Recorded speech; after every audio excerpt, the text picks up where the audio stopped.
Hi, welcome back to Just an Everyday Fan. Thank you all for all the well wishes. I appreciate that very much. You just don't know. As you can see, it's kind of doing its own thing. I think we're healing. The swelling is still really bad up here, and now it's the fluid has kind of dropped down and is going more toward the nose. But the good thing is, I think I'm on the mend because I am able to actually open my eye just a bit. So that's progress.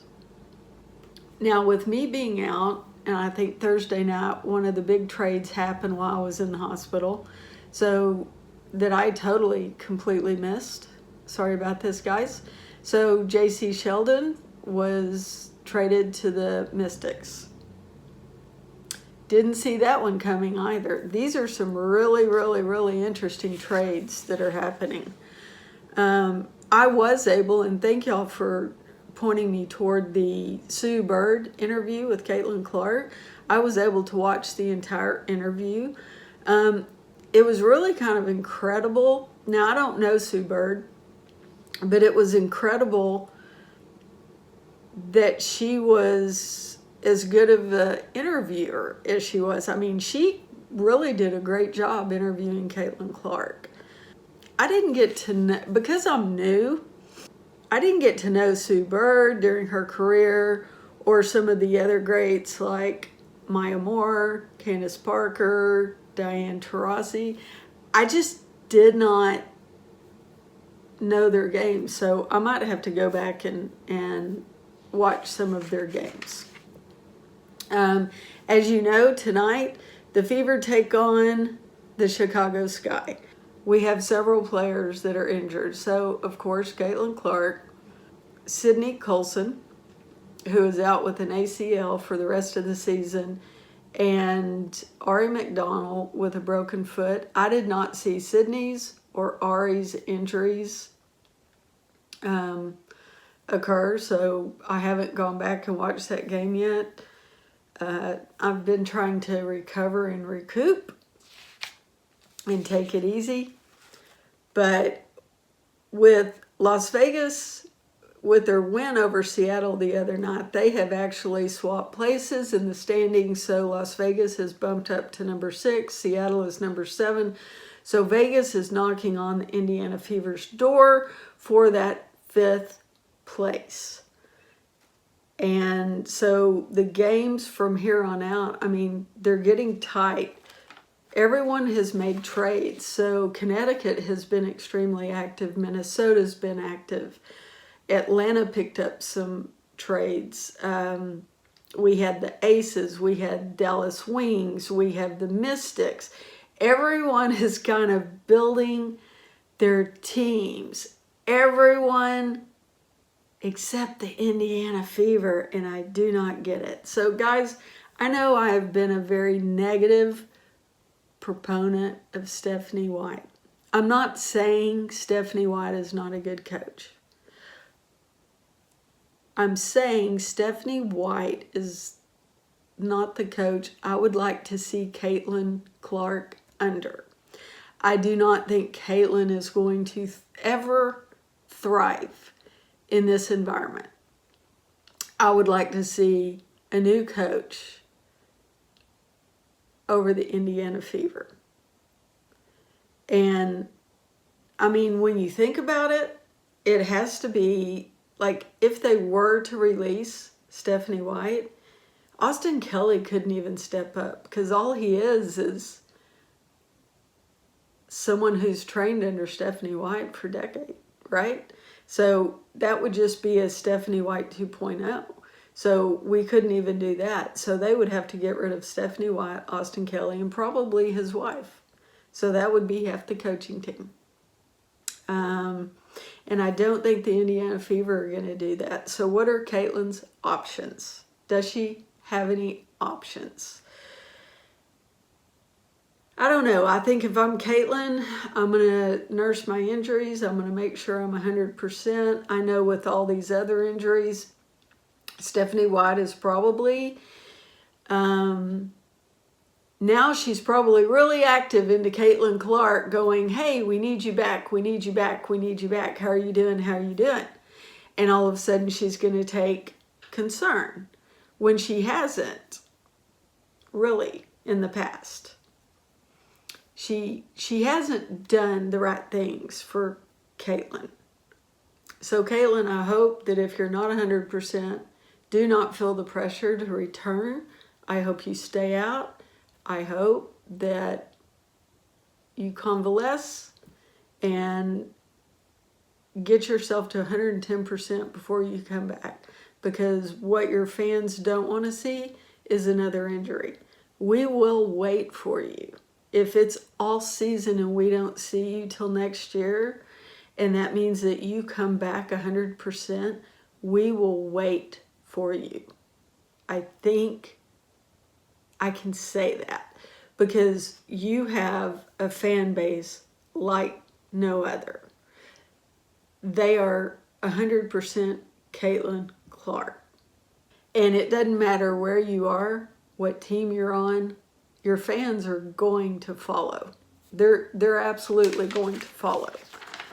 So please don't be rushed to come back, because now Stephanie White needs you. So tonight, with all these players being out, my question is this. So we have Sydney Colson out, we have Caitlin Clark out, and we have Ari McDonald. Those are all of our point guards. I mean, does this set the Indiana Fever up? Could the Indiana Fever go out for a hardship? And if so, are there even any point guards out there, either domestically or internationally, that Stephanie White could reach out and get at this point in the game? Because they've all been taken. In all these trades, they've all been absorbed. I just don't know enough of the players internationally or domestically, the ones that are out there that aren't currently working right now. I don't know if there are any that are even available. So if y'all know, let me know in the comments down below. I'm still learning, so I would love to hear y'all's input on that. So we have Chloe Bibby. We're just going to say who's healthy. We have Chloe Bibby, Boston, Cunningham, Dantas, Howard, Hull, Mitchell, Timpson, and Turner. Okay, I'm just going to say Turner. I'm not a fan of. Please do not put her in the game. Please, especially like you did last game, third quarter, 8.5 minutes to go. You don't put Turner in the game. I mean, to me, this is a sport. You're in a professional sport, right? So good players, good teams play, but great teams come back. You see this with Mystics. You see this with Dallas Wings. They've been down a lot. And those women don't give up. The coaches don't give up. They fight till the very last seconds of the game. Stephanie White seemed like she gave up for a couple of minutes into the third quarter. She was just done.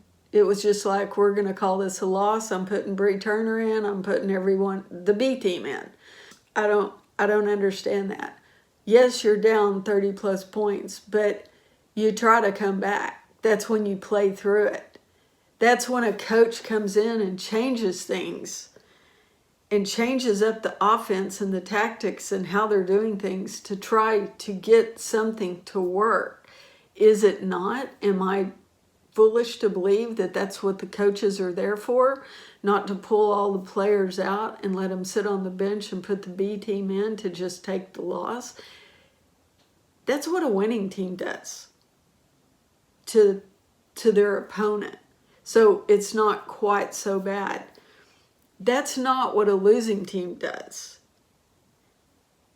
Stephanie, it seems like you're not playing to win.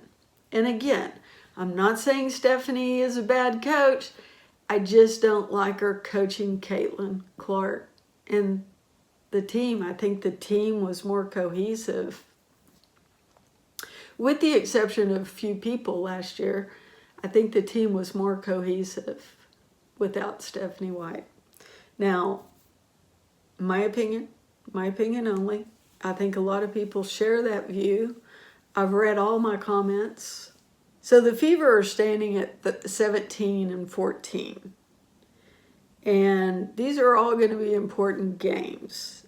And going into this, we have no point guard. No real point guard. This is going to be really hard on Boston, Cunningham, Hall, Howard, and Mitchell, because they're going to be expected to play more minutes. They're not going to get the rest periods that they would normally get. I mean, Timpson's going to be in there for a possible sub on Howard and maybe Lexi Hull. But we have no more subs. I mean, we do have Chloe Bibby, thank God. What do y'all think? Do you think that Stephanie White and the front office will reach out for a hardship player? Because I think under hardship rules, 3 of your 12 have to be on injured, which we currently fit that, right? So they could go out for a hardship. It's just, will they go out for a hardship? Or will they just take the season as a loss? I mean, what do y'all, I don't know. I don't know what Stephanie White's game plan is here. Let me know in the comments down below. As always, thank you for watching. Please hit subscribe, helps me out a lot. And I will see you in the next one.